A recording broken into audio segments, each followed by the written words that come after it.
자, 233페이지에 있는 확인 설명사항을 보겠습니다. 거기 이제 박스가 왼쪽이 있고 오른쪽 칸이 있고 그래요. 근데 왼쪽 칸이 지금 보려고 하는 설명사항 9가지입니다. 동그라미 8번까지 되어 있습니다만은 이제 조문상으로는 9가지예요. 오른쪽에 나와 있는 전속 계약했을 때 정보 공개할 사항하고 비슷해요. 이 박스가 이제 실제 시험 문제에서는 한 문제라고 보시면 틀림없어요. 그 중에서도 왼쪽에 있는 설명사항이 더 중요하죠. 1번부터 보시면 동그라미 1번요. 중개대상물의 종류. 설명해 줘야 되겠죠? 너무 당연한 얘기 아닙니까 이건? 이거 설명 잘못할 사람이 어디가 있어? 있어요 그래도. 물건 중에 어떤 게 있냐면 대장상의 용도가 근린 생활시설이야. 이렇게 건축물 대장에 용도 분류가 되어 있는데 그 용도가 이렇게 되어 있다고. 근데 실제는 어떻게 쓰는가? 실제는 다세대 주택으로 쓰고 있어요. 이건 법적으로 보면 무단 용도 변경이에요. 위반 건축물이라고 얘기하는 거예요. 되게 많아요. 그럼 이거 물건은 뭐라고 설명해야 돼요? 빌라라고 설명해야 되는 거예요? 아니면 근생이라고 설명해야 되는 거예요? 근생이라고 설명해야 되는 거예요. 대장상의 용도에 따라서. 근데 이렇게 무단으로 용도를 바꿔서 쓰고 있다. 위반 건축물입니다라고 설명해야 돼요. 그러니까 이 중개대상물의 종류를 설명할 때 막 이런 게 어려운 게 아니고 이런 게 어려운 거죠. 다세대 빌라라고 설명하면 안 되는 거예요, 이건. 대장상의 용도는 근생이다. 이거 안 해주면, 이거 설명 안 해주면 사고예요. 근데 실제는 이렇게 쓰고 있다. 두 마디를 해야 돼, 두 마디를. 아시겠죠? 이거 쉬운 게 아니에요. 여기 이제 시험에서는 이런 거 안 나와. 근데 시험 끝나고 나면 여러분들이 알아야 될 게 이거란 말이에요. 여기 나와 있는 내용이 시험과 관련해서 보면 뭐가 있어? 그냥 그대로 쭉 읽으시면 돼. 종류, 소재지. 별거 없잖아요. 자격증 따고 나면 이제 이게 문제라니까. 소재지 주소 설명해 줘야지. 소재지가 뭐 주소 아니에요, 주소. 주소를 잘못 얘기할 수 있을까요? 할 수 있다니까 그러네. 주소를 땅은 더 심해. 땅은 지금 나온 땅이 어떤 땅인지를 알아내는 것도 쉽지 않아. 현장 가서 매물로 나온 땅을 콕 집어서 이번 나온 땅입니다. 이렇게 설명하는 게 쉽지 않다고. 건물 같은 경우는 주변에 막 뭐 있으니까 또 뭐 이름도 붙여 있잖아. 무슨 명신 빌라 그러면 알 수 있잖아요. 땅은 어디가 있어 이게? 몇 번지 땅이라고 붙어 있어요 거기? 어렵다는 거야 이게. 그러니까 소재지 이것도 쉬운 게 아니에요. 사고 난다니까. 심지어 극단적인 경우는 빌라도 또 이거 사람이 착각해가지고 잘못 소개시켜서 나온 물건이 아닌 걸 보여주고 막 그런 짓을 한다니까 그러네. 응? 그 다음에 또 뭐가 있어? 지목 대장상의 지목을 제대로 설명해 줘야 돼요. 서울 외곽 쪽에 가면 아파트 단지가 이렇게 두 동이 딱 서 있어. 아파트 단지니까 밑에 있는 땅은 지목이 뭐겠어요? 대가 돼야 돼, 대. 지목은? 그렇잖아요. 지목이 대 이렇게 돼야지. 근데 어떻다고요? 지목이 대 이렇게 될 건데 띄어보면 전 이렇게 나와. 그러면 밭이잖아. 그러면 대장상의 지목은 전인데요. 실제는 이렇게 대로 쓰고 있습니다라고 두 마디를 해줘야 되는 거예요. 응? 지목 지금 결코 간단한 문제가 아니에요. 근데 조금 해보면 금방 끝나는 내용인데 시험에는 지목을 설명해 주세요라고만 나오는 거지. 그러니까 뭐 별 내용이 없어. 근데 이제 자격증 따시면 이런 것들이 있으니까. 그 다음에 용도 마찬가지 이거요. 이것도 용도 이거라고 얘기해 줘야지. 이게 아니고 실제 아니고. 물론 둘 다 얘기해 주는 거예요. 그 다음에 또 뭐가 있어? 건축연도 구조 1997년도에 지었습니다. 이렇게 97년산입니다. 이렇게 이게 중개상물의 기본적 사항을 설명해 주는 거예요. 그 다음에 벽면 도배 상태. 벽에 금 간 거 얘기해 줘야 되겠죠. 또 도배 이번에 새로 한 거 또 자랑도 해야 되겠죠. 다 여기 들어가는 거예요. 2번. 자, 세 번째 보시면 수돗물 잘 나오는지, 전기는 뭐 배선 같은 거 교체할 부분이 있는지 뭐 이런 거, 가스, 그죠? 도시가스 같은 거죠. 그러니까 요거는 주방 걸 얘기하는 겁니다. 도시가스인지 뭐 LPG인지 뭐 아니면 요새는 또 전기로도 많이 하니까 뭐 어디에 들어가는지 이렇게. 그 다음에 소방 설비 갖춰져 있는지 이런 것들. 열공급은 뭐예요? 보일러지, 보일러. 보일러인데 이제 개별 난방인지 아니면 중앙 공급식인지 이런 것부터. 그 다음에 승강기는 왔다 갔다 잘 하는지,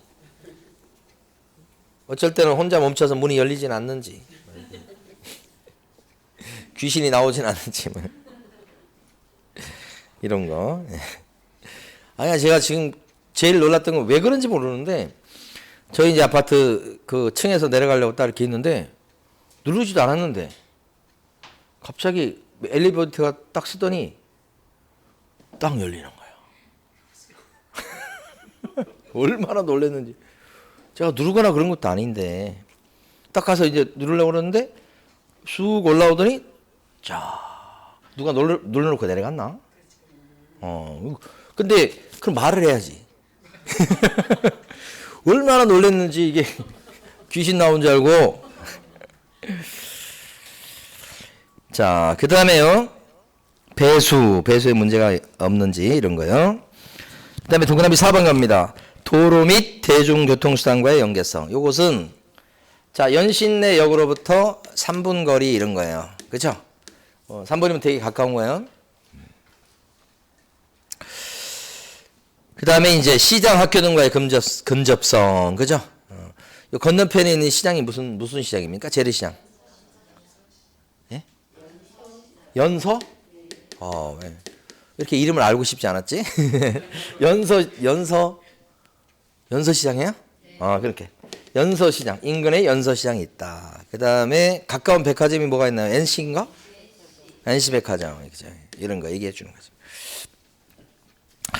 그 다음에 이제 학교도 있네, 학교. 그죠? 무슨 초등학교, 인접, 이렇게. 그 다음에 일조, 소음, 진동 같은 환경 조건도 설명하셔야 되겠다. 그죠? 일조량, 소음, 진동, 이런 거. 자, 옆에가 교회가 있는데 그냥 새벽마다 시끄러워. 뭐 이렇게. 잠 다 깨, 그냥. 그죠? 옆에 교회가 있다면 또 주말에는 또 저기 뭐야, 주말이 아니지, 주일날 보면 막 그 저 주차 때문에 야단 나죠. 아주 저희 사는 주변에도 교회가 있거든, 큰 교회가. 그러니까 막 거기 지나다니면 힘들어. 주일날 그때는 멀리 돌아다녀야 돼. 한번 들어갔다가 막 막혀버리게 되면 빠져나오기도 힘드니까. 자, 그 다음에 이제 뭐가 있는가, 밑에 가면 5번. 소유권, 전세권, 저당권, 지상권, 임차권, 이런 권리관계예요. 제일 많이 설명하는 게 저당권이 저당권. 자, 빚이 2억 있습니다. 이런 거. 대출 2억 잡혀 있어요, 지금. 이렇게. 그 다음에 많이 설명하는 것이 임차권. 세입자가 2명 있어요. 2명. 예를 들어서 2명인데 한 사람은 전세보증금 5억이고 한 사람은 전세보증금 4억에 살고 있습니다. 계약 기간은 언제부터 언제까지? 월세는 없고요. 또는 얼마고요. 이런 식으로. 자, 이런 거, 요게 설명사항이죠. 자, 요런 임차, 세입자가 있는 요 집을 사는 사람도 알아야 될 정보고요. 사는 사람도. 그죠? 이런 집에 막차로 세입자로 들어갈 사람도 알아야 될 정보입니다. 벌써 선수인 이런 사람이 있는 상태에서 자기가 보증금 3억을 내고 들어간다 그랬을 때 이게 안전한지 같은 거, 응? 문제될 수 있으니까 안전한지 같은 것을 파악해 줘야 돼요. 소개하는 사람이 위험성이 없는지 이렇게. 그래서 이제 매매일 때도 요거 소개시켜 줘야 되고, 설명, 임대차일 때도 설명해야 되는 겁니다. 임차권 이거 좀 이따 또 나옵니다, 이거. 자, 그 다음에 이제 6번이 토지 이용 계획, 그 다음에 공법상 이용 제한 및 거래 규제에 관한 사항. 요게 공법 시간에 배우시는 거죠? 공법상 규제. 우리는 이걸 공법상 규제사항에 대해서 설명합니다. 이렇게 딱 줄여서 표현할 수 있어야 됩니다. 공법상 규제사항. 공법 시간에 나오는 표현들이 있죠. 용도, 지역, 지구, 구역 뭐 이런 거 있잖아요. 여기는 준주거지역입니다. 제2종 일반 주거지역이에요. 이렇게 설명하라는 얘기하네요. 그 다음에 이제 별표를 할 게 남았습니다. 7번 별표입니다. 권리를, 중개사물에 대한 권리를 취득함에 따라서 부담할, 그 말이 빠졌네. 부담할 조세의 종류하고 세율입니다. 종류하고 세율. 그러니까 설명할 때 취득세요. 취득세 3.3%입니다. 뭐 이렇게 설명하라는 얘기예요. 취득세 8%입니다. 이렇게 설명하라는 얘기예요. 취득 관련 조세를 설명해야 돼. 지금 취득세 중과되는 제도가 있죠. 중과. 무겁게 물리는 제도. 취득세가 12%입니다. 다주택자예요. 뭐 이렇게 해가지고. 그러니까 옛날보다는 취득 관련 조세에 대해서 설명할 내용이 많아졌어요. 공부를 잘 하셔야 됩니다. 이제 이것 때문에 이제 사고 날 수도 있는 상황이 됐어요. 잘못 얘기해주면.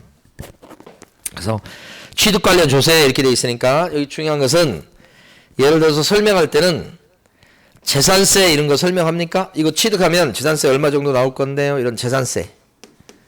이런 거 설명할 조세에 들어가지 않습니다. 종부세 어때요? 지금 12월 달에 종부세 나오는데 15일까지 내고 막 그러잖아요. 이것도 설명할 조세가 아닙니다. 그러니까 그 부동산을 갖고 있음에 따라서 부담할 조세는 설명할 조세에 들어가지 않습니다. 이렇게.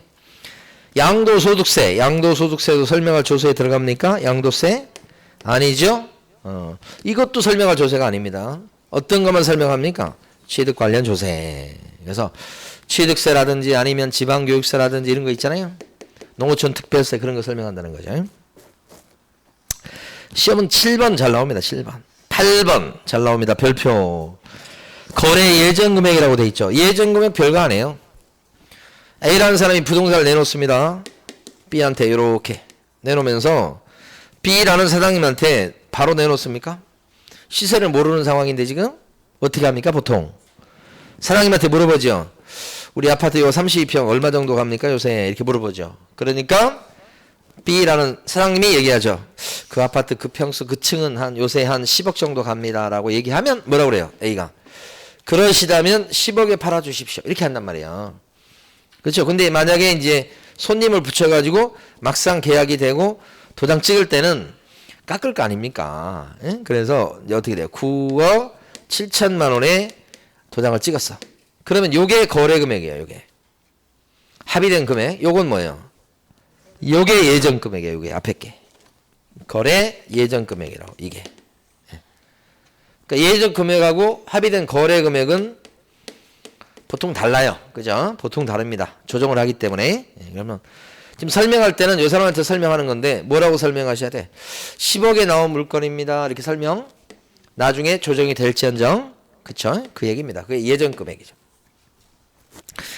근데 예정 금액보다 중요하고 해서 별표 친 것은 뒤에 것 때문에 그래요. 뭐라고 나오냐면 중개보수 및 실배 금액과 산출 내역이라고 나온 거 있죠. 중개보수 및 실배 금액과 산출 내역 거기를 별표 치셔야 돼. 그러니까 중개보수에 대해서 설명해 줘야 돼. 언제 설명하죠? 복비 이거 지금까지 한 건데 중개보수 설명해 주라고 지금 돼 있잖아요. 마지막 8번. 근데 사실 그게 9번이에요. 중개보수를 설명해야 됩니다. 언제 설명합니까?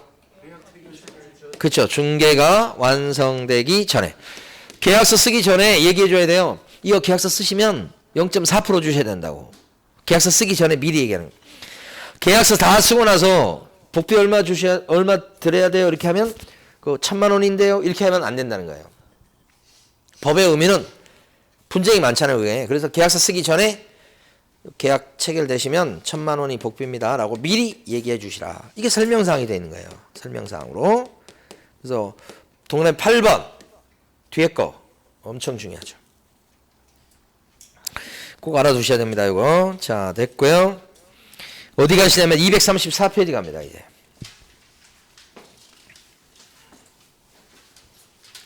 (234페이지) 이거 자, 지금 우리가 뭘 보고 있냐면 확인 설명 의무를 보고 있어요. 거의 끝났어요. 근데 이거 설명해 줄 때 여기 보면 자, 이걸 제일 이해하기 쉬운 게 다가구 원룸입니다. 방이 많은 거예요. 한 10명이 있어요. 10명. 예를 들어서. 이걸 팝니다. B한테.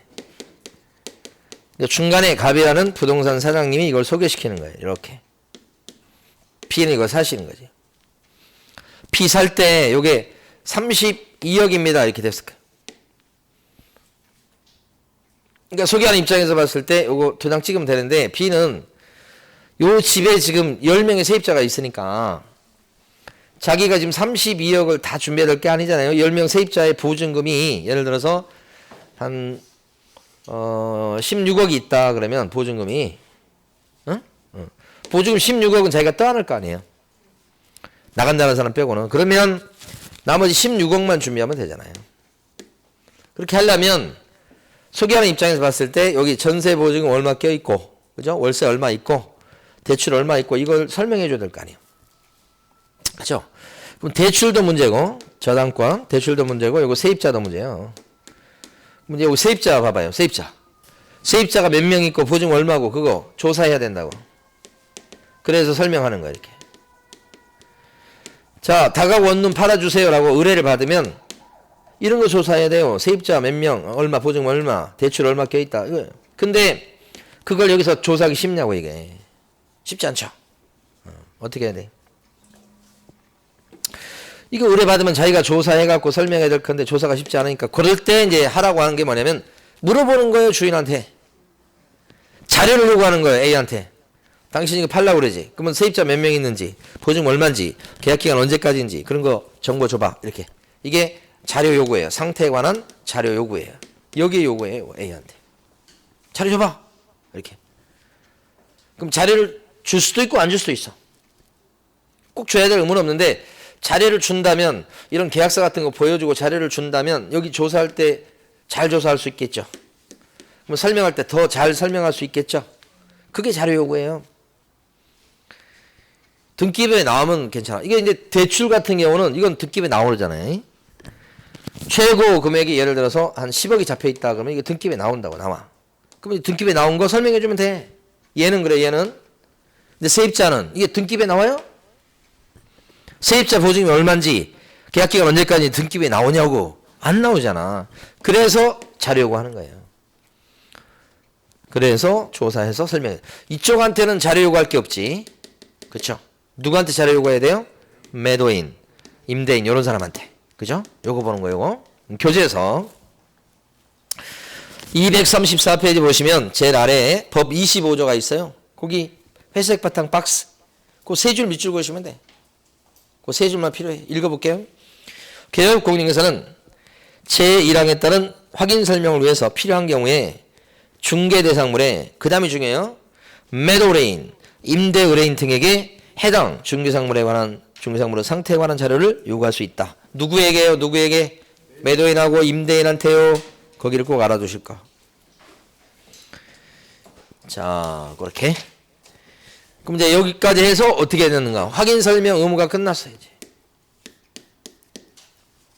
설명 의무 끝났죠. 설명을 다 했으면 그 다음에 어떻게 해야 될까요? 증거 남겨야 되죠. 증거 남기셔야 되겠다. 뭘 적어줘야 돼? 확인 설명서를 작성, 교부, 보존 이렇게 되죠. 자, 이것도 별거 아니에요. 자, 교재 보면 236페이지 가보시고 236페이지 가시면 중간 정도에 보면 지금 칠판에 쓴 게 나와 있어요. 거기에 있는 밑에 있는 박스 읽어볼 거예요. 박스. 법 25조라고 되어 있는 거 있죠. 그것만 잘 읽어주시면 돼요. 25조 보시면 자, 이거 보고 이제 질문 드릴까요? 잘 보세요. 개업공인회사는 중개가 완성되어서 거래계약서를 작성하는 때는 제1항에 따른 확인 설명사항을 대통령령이 정하는 바에 따라 서면으로 작성해서 거래 당사자한테 교부하고 대통령령으로 정하는 기간 동안 그 원본 아니면 사본 또는 전자문서를 어떻게 해요? 보존해야 되겠다. 이렇게. 그러면서 거기까지 일단 하시면 돼요. 자, 요 방금 전에 읽은 거에서 여러분 답을 해보시는 거예요? 확인 설명서를 누가 작성해 주어야 할까요? 방금 전에 읽어보니까. 그쵸? 소개한 개업 공인중개사가 확인 설명서도 적어주게 돼 있죠? 소개한, 확인 설명한 개공이 작성해 줘야지. 그쵸? 언제 작성해 줄 것 같아요? 언제? 중개가 완성돼서 한 건 했을 때죠? 그러니까 이 말은 뭐예요? 계약서 쓸 때 확인 설명서도 같이 써주는 거예요. 계약서 작성 시죠. 그렇게 돼 있잖아요. 중개 완성돼서 계약서를 작성한 때는 이렇게 나오잖아요. 아까 확인 설명은 언제예요? 설명은 요건 계약을 체결하기 전, 얘는 설명은 계약을 체결하기 전, 중개 완성되기 전, 확인 설명서 작성은 계약서 썼을 때 이렇게 되는 거잖아. 시점이 틀리죠? 그러니까 시간적으로 이렇게 흘러가는 거예요. 자, 어떻게 작성할까요? 확인 설명서는 증거 남기는 거죠. 증거 남길 때 서면으로 작성한다 이렇게 돼 있죠. 거기 보면 방금 전에 읽은 것 중에 셋째 줄에 서면으로 작성하여 이렇게 돼 있죠. 그 서면에 동그라미 치셔야 되는 거예요. 셋째 줄에. 셋째 줄 제일 앞에 있잖아요. 서면으로 작성하여 이렇게 돼 있죠. 그 서면이 뭐냐? 확인 설명서란 법정 서식이에요. 이건 법정 양식이 있어요. 법정 양식을 쓴다 이렇게 되는 거예요. 서면으로 작성하여 여기 서면 동그라미. 그리고 나서 어떻게 한다고 했으면 작성해서 줘야 되죠. 누구한테 준다고 나옵니까? 지금 방금 전에 읽은 거 셋째 줄에 보면 누구에게 교부하고 거래 당사자한테 교부하고. 잘 보세요. 확인 설명은 누구한테요? 설명은 요쪽 취득 의뢰인한테 설명하죠. 여기 이쪽에만 설명하죠. 여기는 설명할 게 아니잖아요. 물건 주인한테 뭘 설명해요? 당신 물건 참 좋습디다 그 설명합니까? 말이 안 되지. 여기한테 설명해야지. 여기 확인 설명서 교부는 증거 남기는 거죠. 그래서 누구한테 줘야 돼? 양쪽에 당사자 양쪽에 다 줘야지. 증거 남기는 거니까. 그렇죠? 그게 특징이 있죠. 쌍방한테 교부한다고 돼 있잖아요. 여기하고 다르죠. 여기 다른 점이죠. 요것도 아까 그죠? 요거 완성된 때 요거. 그 다음에 대통령령으로 정하는 기간 동안 보존한다고 돼 있죠. 보존하시는데 보존은요. 대통령령으로 정한 기간이 몇 년이게요? 그게 3년입니다. 3년. 대통령령으로 정한 기간이 몇 년이라고요? 3년. 3년 동안 보존하시라. 보존할 때는 반드시 원본을 보존하셔야 됩니까? 아니요. 원본 해도 되고 아니면 복사본을 보존해도 되고 또요. 아니면 전자문서를 보존해도 되고 이렇게 하나만 셋 중에 하나만 보존하면 돼요. 그게 거기 나와 있죠. 원본, 사본 또는 전자문서를 보존한다. 그렇죠? 이렇게. 자, 여기서 하나 이해해 보십니다. 하나. 우리가 계약한 것 중에 혹시 전자계약이란 말 들어보셨나요? 전자계약. 요 전자계약이라고 하는 것은 요 계약이라고 하는 게 매매나 임대차 계약서를 얘기합니다. 전자적으로 매매 계약서 쓰는 거. 그 다음에 전세, 임대차 계약서 쓰는 거. 요거 얘기합니다. 이 계약이라고 하는 게. 그러면 이제 요건 종이로 된 걸로 하는 게 아니에요. 전자계약을 체결하게 되는데 그러면 매매나 전세 계약서를 쓰게 되는데 그때 전자계약을 체결할 때는 전자문서로 된 걸로 확인 설명서도 쓰게 됩니다. 그러니까 전자계약을 체결할 때는 기계적으로 요 매매계약서도 전자문서로 돼 있고요. 확인 설명서도 전자문서로 돼 있어요. 요거 쓸 때 이걸 같이 씁니다. 그래서 확인 설명서를 갖다가 예를 들어서 확인 설명서를 이 전자문서로 작성한다 그러면 이걸 나중에 작성을 다 하고 이거 작성할 칸이 되게 많아요. 다 작성하고서 실무에서 이거 배워요. 마지막에 저장을 딱 누르잖아. 저장. 그러면 어떤 현상이 벌어지냐면 이 전자문서로 된 확인 설명서가 공인 전자문서 센터에 자동으로 가서 보관이 돼요. 저장을 누르는 순간에 요 계약서도 그렇게 돼요. 계약서 이렇게 돼요. 계약서도. 예? 그러면 이럴 때는 전자문서로 보존을 갖다가 여기다가 하게 되는 꼴이 되니까 따로 보존할 필요가 있다 없다? 없다. 그러니까 혹시 자 공인전자문서 센터에다가 확인 설명서를 갖다가 전자문서로 보존했다 그랬을 때는 요거 필요 없다는 얘기야. 그걸 읽어볼게요 지금. 다만 이렇게 되어 있는 거 있죠. 다만 확인 설명사항이 전자문서 및 전자거래기본법 제2조 9호에 따른 이런 게 다 필요 없어요. 이것부터 중요한 거. 공인전자문서센터에 보관된 경우는 그러하지 않다. 그러하지 않다가 뭐예요? 법에서는 이런 말 되게 많이 해요. 그러하지 않다는 말이 무슨 뜻이에요? 따로 보존할 필요가 없다. 따로 보존할 필요 없다 그러면 좋은데 자꾸 법조문에서는 그러하지 않다. 그러면 그러하지 않다가 뭔가를 또 생각을 해야 되잖아.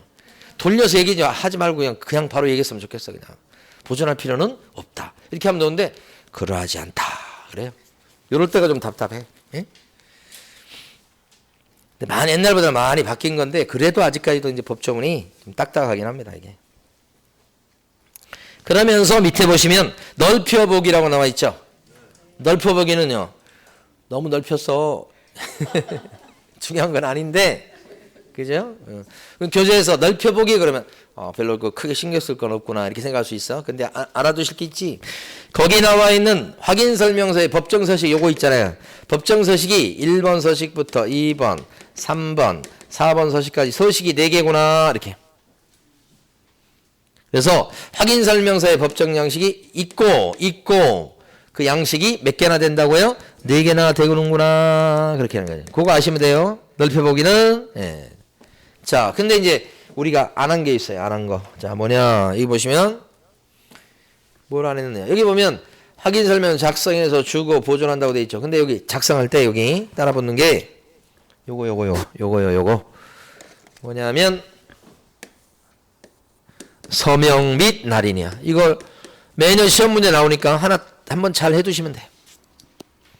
자, 확인 설명서를 작성했다 그랬을 때 거기 서명 및 날인을 해. 누가 서명 및 날인할까요? 좀 이따 밑줄 그을 건데 한번 생각을 해보죠. 상식적으로. 확인 설명서에다가 누가 서명 및 날인해야 돼? 작성해 준 사람이 하는 거예요. 응? 누가 작성해 줘야 돼? 개공이. 그러니까 서명 및 날인은 누가 해야 돼? 개공이 해야 돼. 개공이. 근데 개공이 법인이라면 어떻게 돼? 법인은 손이 없잖아. 법인이라면 서명 및 날인을 누가 해야 돼? 대표자가 해줘야 돼. 대표자가 사람이. 분사무소 같은 경우는 누가 서명 및 날인 해줘야 돼? 분사무소를 맡아 갖고 있는 사람은 책임자가 해야지. 상식. 법인일 때는 대표자가. 분사무소일 때는 서명 및 날인을 책임자가 해야지. 그런 뜻이. 그래서 서명 및 날인이라고 하는 것은 자필 서명하고 플러스 도장도 찍는다는 거야. 이 도장은 어떤 도장을 찍어야 되죠? 등록된 도장, 등록 인장을 날인하셔야 돼.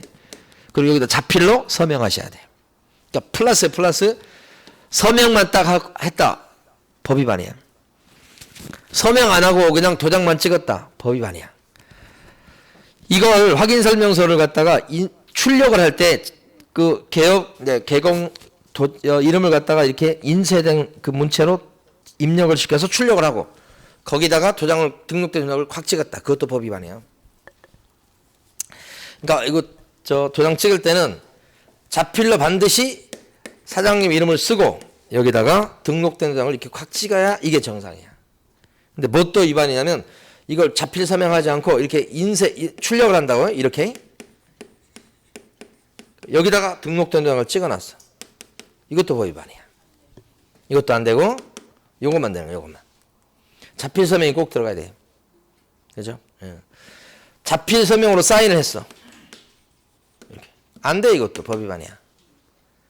도장이 들어가야 돼. 꼭. 도장 들어가야 돼. 등록된 도장. 예. 그 뜻이에요. 그런데 요거 소속 공인인계사는 확인 설명서를 쓸 의무가 있나요? 소공? 의무는 없죠. 의무는 없지만 써줄 수는 있나요? 이 사람이? 확인 설명서를 중요한 일을 소공이 해줄 수는 있어요? 없어요? 있지. 의무는 없어도 해줄 수 있지. 소공이 작성했으면 어떻게 해야 돼? 소공이 작성했다면 서명 및 날은 누가 해야 돼? 소공이 작성했으니까 소공이 서명 및 날인 해야지. 그런데 소공이 작성하는 것은 개업 공인인계사의 책임하에 대신 써주는 거예요. 그러니까 개업 공인인계사는 자기가 작성한 건 아니지만 소공이 작성한 거에 대해서 잘못되면 개공이 책임져야지. 그러니까 개업 공인인계사를 대신해서 소공이 써주는 경우니까 소공이 다 알아서 썼다고 할 수 있는데 썼다고 해도 개공은 책임져야 돼. 그래서 개업공인중개사의 서명 및 날인은 무조건 들어가야 돼. 누가 써줘도, 소공이 써줘도. 그 함께 한다는 것만 아시면 끝이야 이게. 그래서 오른쪽 페이지 보면 쓰거나 그럴 필요 없어요 지금. 오른쪽 페이지 보면 231페이지 제일 밑에 가로 4번에 서명 및 날인 의무라고 나와 있죠. 237페이지 제일 아래인데 그쵸? 거기 네 줄을 횟수 바탕에 네 줄을 딱 밑줄 그으시면 돼. 매년 나와요. 읽어보면 확인 설명서에는 개업 공인중개사가 서명 및 날인하되 거기까지 끊으시고 셋째 줄이죠. 둘째 줄 가로 아래 보면 법인일 때는 누가 대표자가, 분사무소일 때는 누가 서명 및 날인하되 분사무소라면 누가 책임자가 해야 된다. 자 그런데 셋째 줄 뒤에 해당 해당 중개 행위를 한 소속 공인중개사가 있을 때는 소속 공인중개사가 어떻게 해요? 함께란 말에 동그라미 치셔야 돼. 함께 서명 및 날인해야 되겠다. 소속 공인중개사만 서명 및 날인해서 주면 법 위반이에요. 개공은 절대 빠질 수가 없어요. 함께. 자 넘어갑니다. 또 어디 가시냐면 240페이지 다 왔네요. 240페이지는 민사책임이라고 되어 있습니다. 자 요거요. 아까 확인 설명서를 작성하고 그 다음에 법 위반 사항이 있을 때 제재를 받는다고 그랬어요. 지금 단계에서 이제 하나만 하죠. 만약에 확인 설명할 때 여기요. 확인 설명할 때 요 사람이 빚이 많아. 솔직히 빚이 막 10억이나 있고 막 그래. 그런데 설명할 때는 빚이 별로 없는 것처럼 설명해서 설명할 때는 그러니까 빚에 대해서 대출 빚에 대해서 설명을 안 했거나 설명을 잘못했어요. 잘못했죠. 이것 때문에 들어갔던 세입자가 요런 집에 세입자가 들어갈 수도 있잖아요. 매매만 생각할 게 아니고 B가 요거 세입자로 막차를 타는 거죠. 벌써 세입자들이 많은 집인데 들어갔다가 경매 넘어가는 바람에 세입자 마지막에 들어간 이번에 넣어준 세입자가 보증금을 갖다가 절반을 뜯겼다. 그러면 그건 집어넣어준 부동산 사장님의 책임이 일부 있어요. 그럼 어떻게 해야 돼요? 그 보증금 뜯긴 거에 대해서 그죠 손해배상 책임을 질 수밖에 없다. 잘못 설명했죠. 설명을 제대로 안 했죠. 그에 따른 책임은 져야 되겠죠. 여기 대표적인 민사 책임이에요. 민사 책임. 다른 책임보다 민사 책임이 제일 무서운 거예요. 240페이지 가보시면 240페이지 자 육각형 2번 제목 있죠. 민사 책임에서 손해배상 책임이 있죠. 가로 1번에 첫째 줄부터 셋째 줄까지 밑줄 딱 그어두시면 돼요. 개업공인중개사가 중개사물 확인 설명 의무를 불이행 또는 게을리한 과실로 인해서 의뢰인한테 재산상의 손해를 발생한 한 때는 중개사법상의 손해배상 책임을 진다. 가장 기본이요. 여기까지 딱 알아두시면 돼요. 응?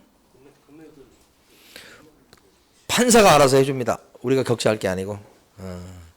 보통 이제 손해 난 거에 대해서 예를 들어서 들어갔던 사람이 2억 보증금 걸고 들어갔어. 근데 벌써 세입자가 많이 앞에 있어갖고 이 사람 2억 들어가면 때릴 가능성이 있다는 걸 인식하면서 소개시켰어. 그런데 진짜 나중에 한 2년 있다 경매 넘어가서 2억 중에서 1억을 날리고 1억을 건졌다. 이렇게 된 거예요. 그 1억 손해본 거죠. 1억 손해본 거에 대해서 배상 책임을 지는데 이 1억에 대해서 다 물어주는 게 아니고 요 들어간 세입자도 자기가 잘 판단해야 될 거 아니에요. 그래서 1억 중에서 세입자가 책임질 부분이 한 5천만 원 정도 있다고 보고 소개한 개업 공인중개사나 이런 사람들은 한 5천 정도 책임이 있다. 이렇게 보통 나눠서 책임이 나와요. 전액을 책임지는 경우는 없어. 이렇게.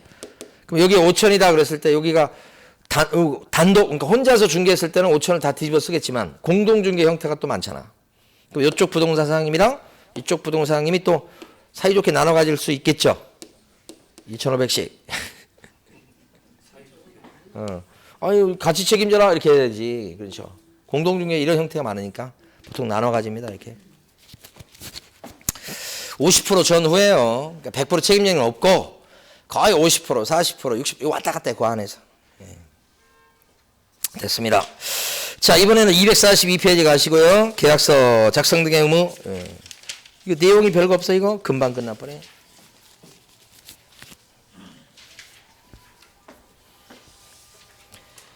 자, 예. 우리 둘째 놈은 참 이게 첫째 형아에 대해서 그 상대적 박탈감이 큰 것 같더라고. 엄마는 자꾸 형만 생각한다고 해. 울면서 맨날 얘기할 때 엄마는 자꾸 형 편만 든다고 해. 그렇게 얘기해가지고 저는 우리 둘째 놈 편을 듭니다. 그런 그 둘째들은 그런 좀 뭐라 그러죠? 약간의 그 피해 의식이 좀 있어. 그럼에도 불구하고 엄마가 좀 늦게 들어오거나 그러면 엄마한테 주겠다고. 어제 저녁에는 뭘 하냐면 새우 있죠? 조그만 새우, 이만한 새우. 그걸 밀가루에 반죽을 해갖고 올려갖고 해갖고 엄마 주겠다고. 엄마 들어올 시간 되면 그 전부터 그걸 만들기 시작해. 첫째 놈은 그걸 본 적이 없어요. 둘째 놈은 그걸 만들어 막 이렇게 만들어.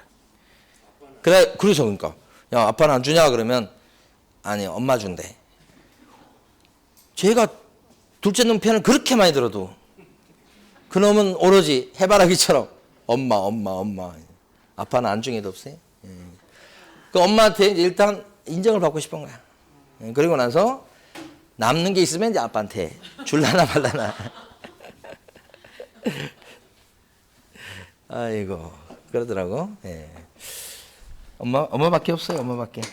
자, 그러니까 이제 여러 가지 생각을 하는데 진짜 애들한테 어린 애들한테 엄마가 없다 그러면 어떻겠어요? 저희 아버님 같은 경우는 어릴 적에 어머님이 돌아가셨다는 거죠. 우리한테는 할머니지. 돌아가셨는데 그러니까 엄마가 어떻게 생긴지를 모르죠. 어릴 적에 아주 꼬맹이 때 돌아가셔가지고 그러니까 이제 엄마에 대한 그런 뭐라 그러지 뭐 사랑 결핍 같은 게 있으신 것 같아 보니까 쭉 보면 말씀하실 때마다 그런 게 나와. 자, 계약서 쓰는 거 합니다. 계약서 작성 등의 의무. 자, 이것도 거기 지금 26조 조문이 있습니다. 자, 읽어보고 그 다음에 칠판을 정리합니다. 내용이 많지 않아요. 자, 거기 보면 26조 1항 개혁복리회사는 중개 대상물에 관해서 중개가 완성된 때는 중개 완성이란 말을 곳곳에서 씁니다. 중개 완성이 뭐예요? 계약 체결이죠. 그때는 대통령령으로 정하는 바에 따라서 거래계약서를 작성해서 당사자한테 교부하고 대통령령으로 정하는 기간 동안 대통령 참 좋아하네요. 대통령령으로 정하는 기간 동안 원본 아니면 사본 아니면 전자문서를 보존해야 되겠다. 다만 거래계약서가 공인전자문서센터에 보관된 경우는 그러하지 않다. 됐어요. 이거 다 됐어요. 자, 여기서 일단 거래계약서 할 때 요게 뭔지를 봅니다. 거래계약서 할 때 요게 좀 생소한 표현이에요. 계약서예요, 계약서. 자, 매매계약서, 그 다음에 전세계약서, 그런 것들 얘기합니다. 이게 거래계약서라고 뭉뚱그려서 다 표현한 겁니다. 이것도 보면 첫 번째 작성입니다. 작성. 자, 방금 전에 읽은 거에 따르면 거래계약서를 누가 작성해 주어라? 누가 작성할 의무가 있나요? 그렇죠. 소개한 개혁복리회사가 작성할 의무가 있습니다. 소개시킨 부동산 사장님이 이렇게 돼. 그러면 소공은요 작성할 의무가 있어요, 없어요? 중개활동을 했다고 해서 작성할 의무는 없고 작성해 줄 수 있죠? 해줄 수 있는데 의무는 없어. 중개보존 어때? 한술 더 떠서 의무도 없고 해줄 수도 없고 해서도 안 되는 거지. 그래서 중개보존은 사람 취급을 안 하는 거예요, 우리 중개사법에서는. 자, 그 다음에 거래계약서를 갖다가 두 번째 언제 작성하냐? 이건 쉬운 건데 언제 작성하냐? 그러면 중개가 완성되었을 때 작성하죠. 당연한 얘기입니다. 한 건 했을 때 작성해 주는 거예요. 세 번째 어떻게 작성합니까? 그러면 이게 매매나 임대차 계약서가 다 증거 남기는 겁니다. 취지 자체가 그쵸? 우리 민법 시간에 할 때는 말로 해도 계약은 된다고 그렇게 배우셨죠?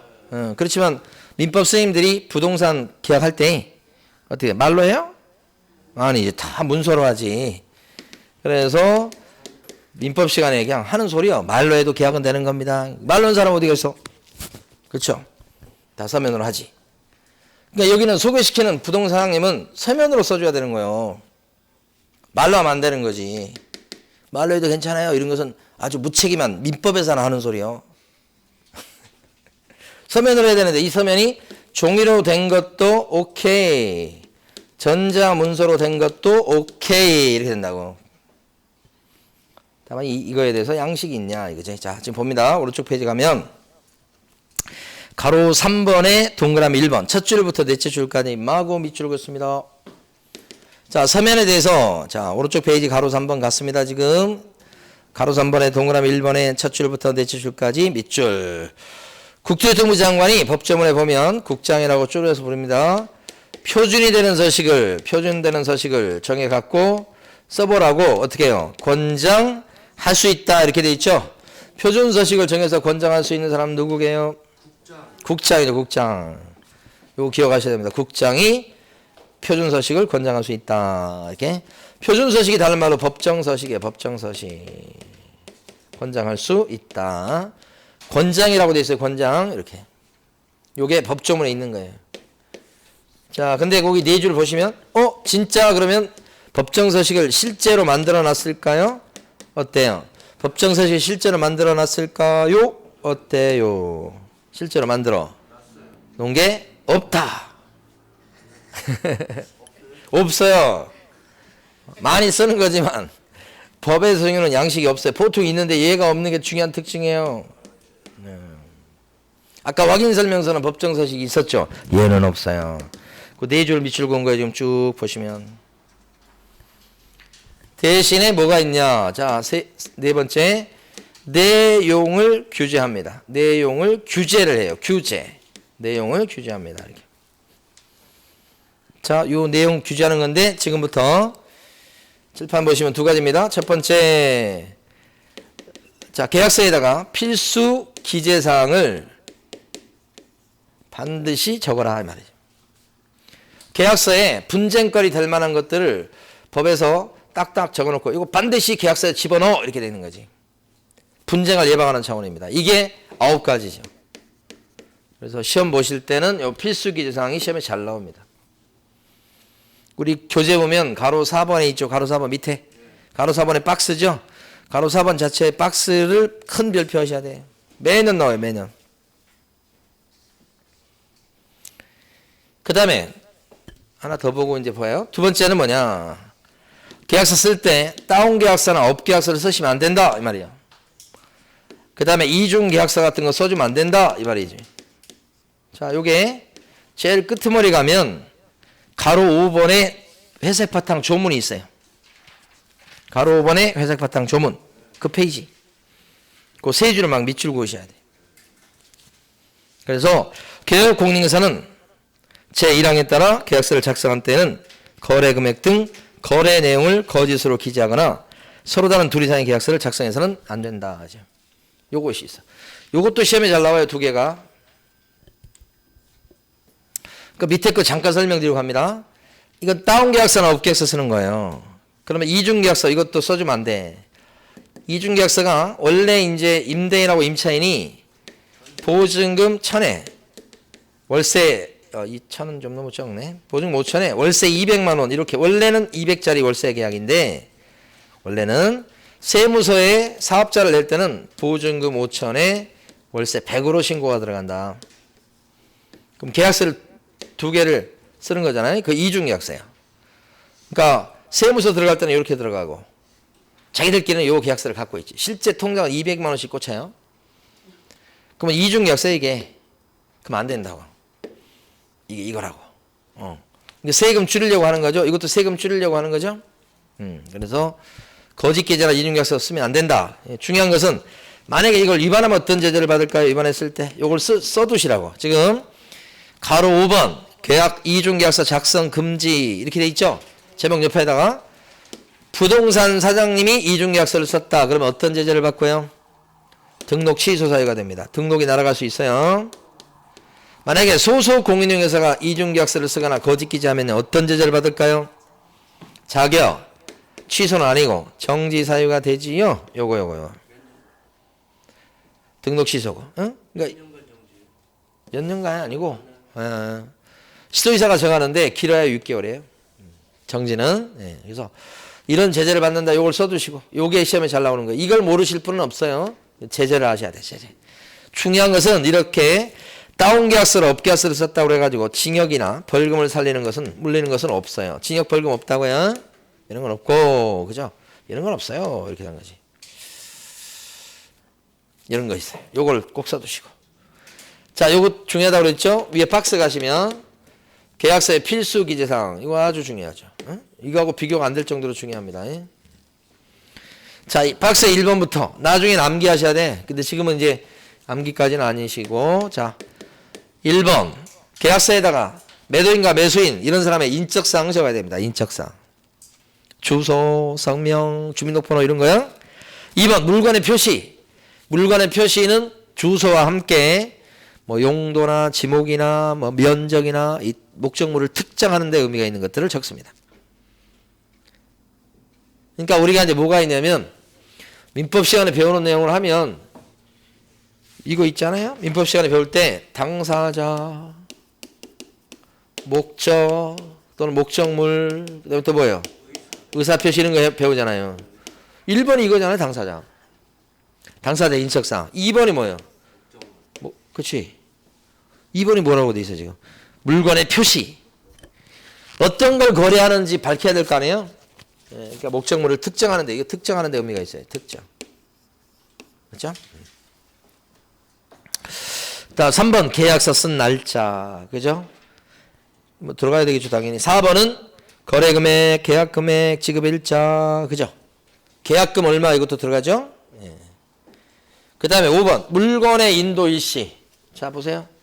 물건의 인도 일시. 여기서 물건은 부동산 얘기합니다.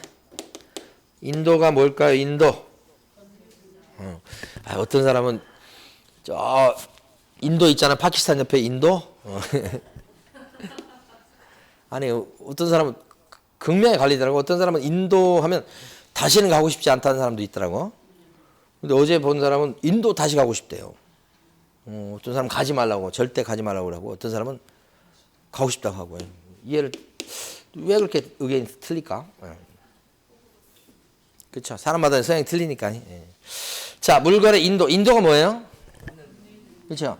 요거 인도예요, 이거. 동사는 이렇게, 요거 주는 거. 부동산은요? 비워주는 거예요. 비워주는 거. 요 방을 비워주잖아요. 그게 인도예요, 인도. 주는 거, 비워주는 거. 이거 얘기하는데, 요게 이제 날하고 시간이야. 날, 시간. 그럼 이게 뭐예요? 순우리말로 하면 이산 날짜. 이산 날짜. 언제 이사 갈 건지. 짐 싸서 그 얘기하는 거지. 그 다음에 이제 또 뭐가 있어요? 6번 권리 이전의 내용. 권리 이전의 내용. 이게 뭘까? 이런 생각할 수 있어요. 권리 이전의 내용. 이렇게. 가장 대표적인 게 대출이에요. 대출. 자, 집을 갖다 10억에 매매합니다. 이 사람 파는 사람, B가 사는 사람 10억에 매매합니다. 이렇게. 근데 이 집에 대출이 5억이 껴 있어요. 그러면 어떻게 해요? B는 이거 살 때 두 가지 방법이 있죠. 대출을 끼고 사는 방법이 있죠. 은행에서 오케이 하면 대출을 낄 수 있어요. 승계 받는 방법이 있고. 그죠? 승계 방법이 하나 있고. 그 다음에 두 번째는 갚는 방법이 있죠. 갚는 거. 변제라고 해요. 이걸 또 어려운 말로 변제. 이것은 떠안는 거. 떠안고 사는 방법도 있고 갚는 방법도 있다. 만약에 승계한다 그러면 B는 얼마 준비하면 돼요? 5억만 준비하면 되죠? 떠안을 거니까. 이게 매매를 통해서 지금 소유권을 넘겨받아요. 그럼 B는 어떤 내용의 소유권을 얻게 되느냐? 그게 권리 이전의 내용. 권자가 여기서는 이 사례에서는 소유권이 넘어오는 구체적 내용을 얘기하는 거예요. 만약에 여기서 갚아버린다 그러면 어떻게 돼요? 그래도 얼마를 준비해야 돼요? 10억 준비해서 10억 중에서 5억은 누구 통장으로 들어가야 되고 5억은 요 A 통장으로 들어가야지. 나머지 5억은요. 은행 어느 법인 계좌로 들어가야 될 거 아니에요. 은행 통장으로 들어가고 어쨌든 10억을 준비해야지. 권리 이전의 내용이 어떻게 되냐에 따라서 준비할 돈이 틀려지는 거죠. 그래서 권리 이전의 내용이라고 하는 것은 요 대출을 어떻게 처리하는지 이런 것이 가장 대표적인 사례가 됩니다. 이거 계약서에 적죠. 보통 승계한다 아니면 상환한다. 이거 상환이라고 하는 표현을 쓰기도 하죠. 이게 권리 이전의 내용이고 그 다음에 이제 7번은 조건이나 기한이 있을 때 조건, 기한 이렇게 돼 있죠. 조건, 기한, 조건, 기한. 조건이나 기한이 있을 때 조건, 기한 이렇게. 조건, 기한. 이제 조건, 기한 중에 가장 대표적인 거 하나 든다면 토지 거래할 때 토지. 그 토지가 토지거래 허가구역 그런 거 배우셨나요 혹시? 토지거래 허가구역. 공법 시간에 또는 민법 시간에. 지금 서울 같은 경우에 이제 잠실 쪽이 토지거래 허가구역이잖아요. 자, 토지거래 허가구역에 들어가는데 그때 계약서를 먼저 쓰고요. 그 다음에 토지거래 허가를 받고 그렇습니다. 보통 그래요. 그러니까 허가를 받고 계약서 써야 되는데 그렇게 안 하고 계약서를 먼저 써요.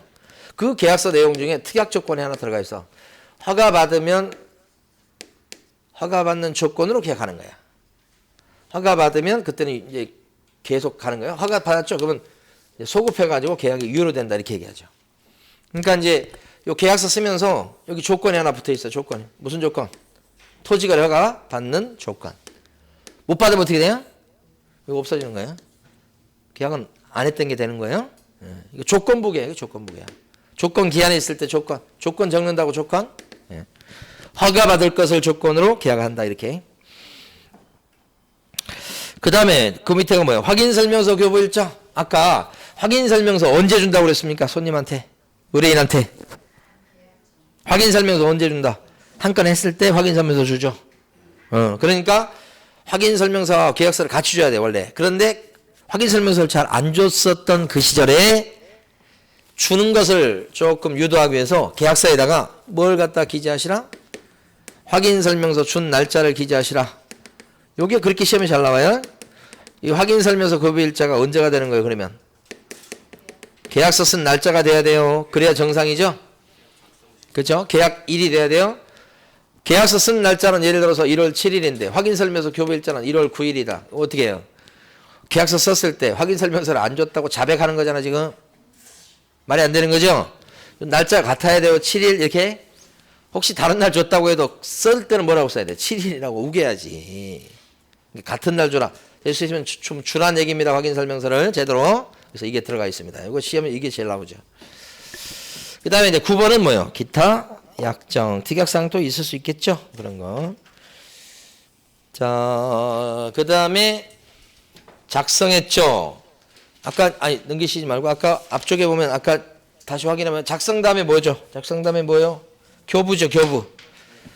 작성했으면 이제 줍니다. 매매계약서나 임대계약서를 줘요. 누구한테 줄까요? 당연히 양쪽한테 다 줍니다. 이렇게. 그렇죠? 그 다음에 이제 보존합니다. 보존, 보관, 보존, 보관. 몇 년간 보관합니까? 계약서는? 3년이 아니고 5년. 자, 계약서가 더 중요한 겁니까? 확인설명서가 더 중요한 겁니까? 졸 틈을 안 주시네. 계약서가 중요합니까? 확인설명서가 더 중요합니까? 계약서. 계약서가 그래서 5년이에요. 아까 확인설명서는 몇 년? 3년이고 이건 5년이고 이때 보존할 때 원본 아까 지금 읽어본 거 지금 보는 거예요 지금. 지금 우리 242페이지에 아까 밑줄 그은 거 있었잖아요. 원본 보존에도 오케이. 4번도 오케이. 전자문서 오케이. 근데 아까 설명드린 것처럼 만약에 공인전자문서센터에 거래계약서를 보존했다. 전자문서로 보존했겠죠. 그랬을 때는 따로 별도로 보존할 필요가 없다. 그런 것까지 아까 지금 밑에 읽어본 거 아니에요. 그쵸? 그리고 어디를 넘기시느냐. 요거 하고 싶습니다. 244페이지 가로 6번. 이거네 이거. 여기 뭐가 따라붙어요? 서명 및 날인. 서명 및 날인. 그쵸? 서명 및 날인. 누가 서명 및 날인해야 될까요? 이건 자동으로 답이 나와야 되는데. 작성한 사람이. 그러니까 개공이. 법인일 때는 누가? 대표자가. 분사무소일 때는 누가? 책임자가. 서명도 하고 날인도 해야 됩니다. 근데 소공은 의무는 없지만 작성해 줄 수 있죠. 소공이 작성했다면 서명 및 날인을 누가 해야 돼요? 소공도 함께 해야 된다. 그게 가로 6번에 동그라미 1번 넷째 줄까지 막 써져 있는 거죠. 그래서 매년 시험에 나오는 부분입니다. 자, 쉬었다가 그 다음에 이제 다음이 뭐죠? 247페이지부터 하겠습니다.